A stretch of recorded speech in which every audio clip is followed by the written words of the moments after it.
Welcome to Legacy Stars, where we dive into the incredible, untold stories behind some of the biggest names in history. From near career-ending moments to behind-the-scenes drama, these are the stories you won't find in the headlines. We uncover the truth behind the legends. So sit back, hit that like button, and let's get into it. Number 1. The time when Sylvester Stallone sold his dog to afford Rocky. In the early 1970s, before achieving fame with Rocky, Sylvester Stallone faced severe financial hardships. During this period, he owned a bull mastiff named Butkus, who was not only his pet but also his companion through tough times. Struggling to afford basic necessities, Stallone made the difficult decision to sell Butkus for $40 outside a 7-Eleven store. Shortly after, Stallone's fortunes changed when he sold the screenplay for Rocky. With his first earnings, he sought to reclaim Butkus. The new owner, aware of Stallone's desire and improved financial situation, agreed to return the dog but at a significantly higher price, $15,000. Stallone paid the amount, later reflecting that Butkus was worth every penny. Butkus went on to appear in the first 2 Rocky films, becoming a recognizable part of the franchise. This story underscores the deep bond between Stallone and his dog, highlighting the lengths to which Stallone went to reunite with his loyal companion. Number 2. The time Laurence Olivier insulted Dustin Hoffman. The renowned anecdote involving Sir Laurence Olivier and Dustin Hoffman originates from their collaboration on the 1976 film Marathon Man. In preparation for a scene where his character had been awake for 3 days, Hoffman, known for his method acting approach, chose to deprive himself of sleep for an equivalent period. Observing Hoffman's exhausted state, Olivier reportedly remarked, "My dear boy, why don't you just try acting? It's much easier." This story has often been cited to highlight the contrasting acting methodologies between Olivier's classical technique and Hoffman's immersive method acting. However, Hoffman later clarified that the incident was misinterpreted.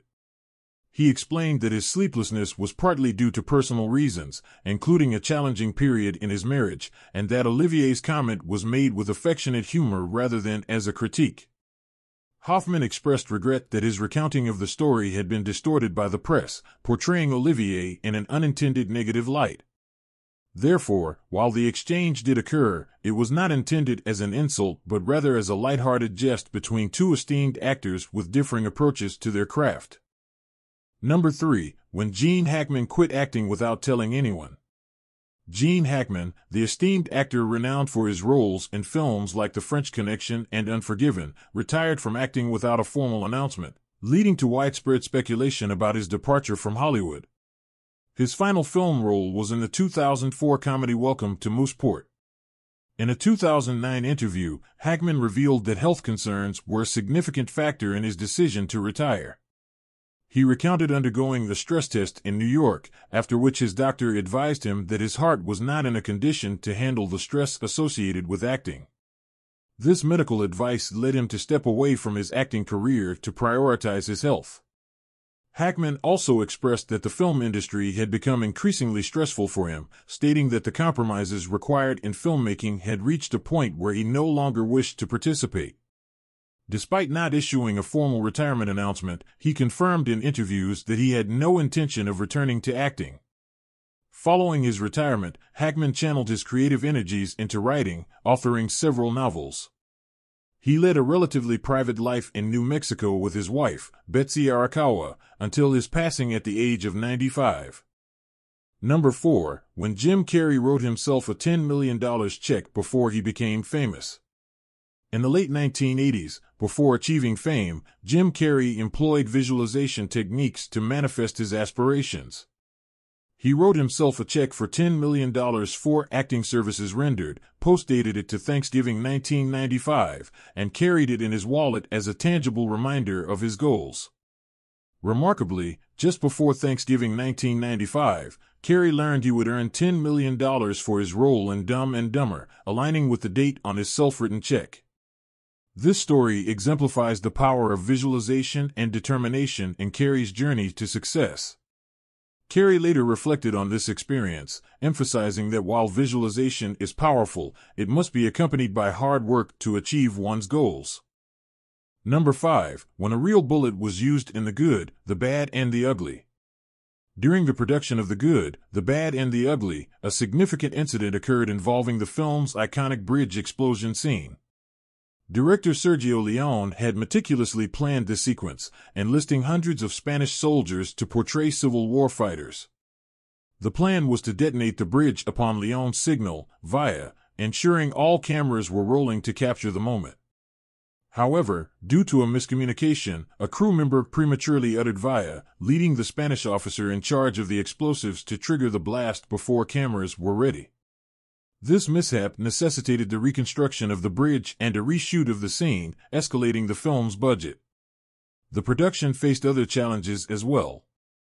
For instance, Clint Eastwood, portraying Blondie, was nearly injured during the bridge explosion when a piece of rock shrapnel struck a sandbag just 2 feet from his head.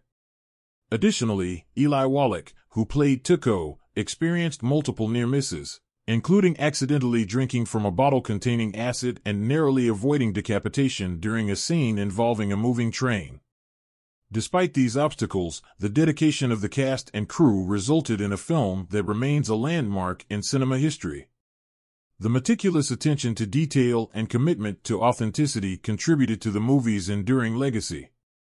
Number 6. When Robert Redford nearly quit Hollywood.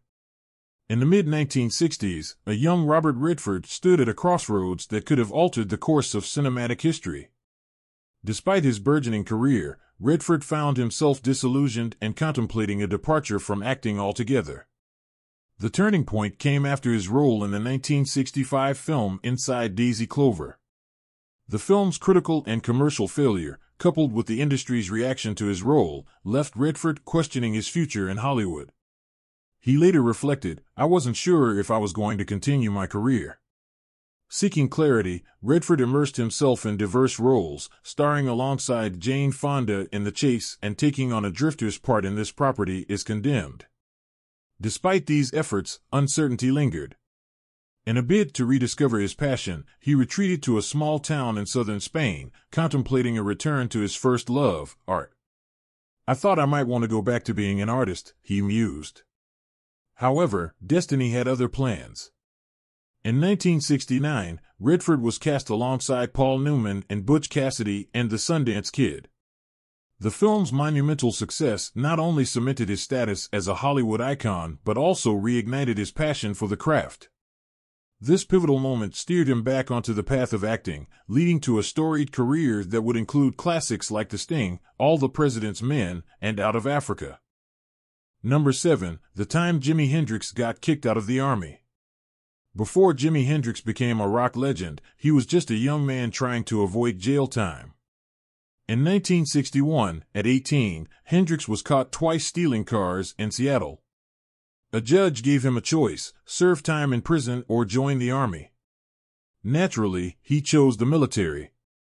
Hendrix was shipped off to Fort Campbell, Kentucky, where he trained as a paratrooper in the 101st Airborne Division. But military life didn't suit him. He was often caught napping on duty, ignoring orders, or spending too much time playing his guitar, nicknamed Betty Jean after his girlfriend. His superiors quickly noticed he was more interested in music than the Army. One sergeant even wrote in a report, "This is one of the worst soldiers I've ever seen." It wasn't just his lack of discipline. Hendrix deliberately acted out, hoping to get discharged. He faked injuries, pretended he had no interest in soldiering, and did just enough to annoy his commanders without getting locked up. Eventually, the Army had enough. In June 1962, after just a year of service, he was discharged for unsuitability. Free from military life, Hendrix hit the road with his guitar, playing backup for stars like Little Richard before launching his own legendary career. What seemed like failure in the Army was really the first step toward becoming one of the greatest guitarists of all time.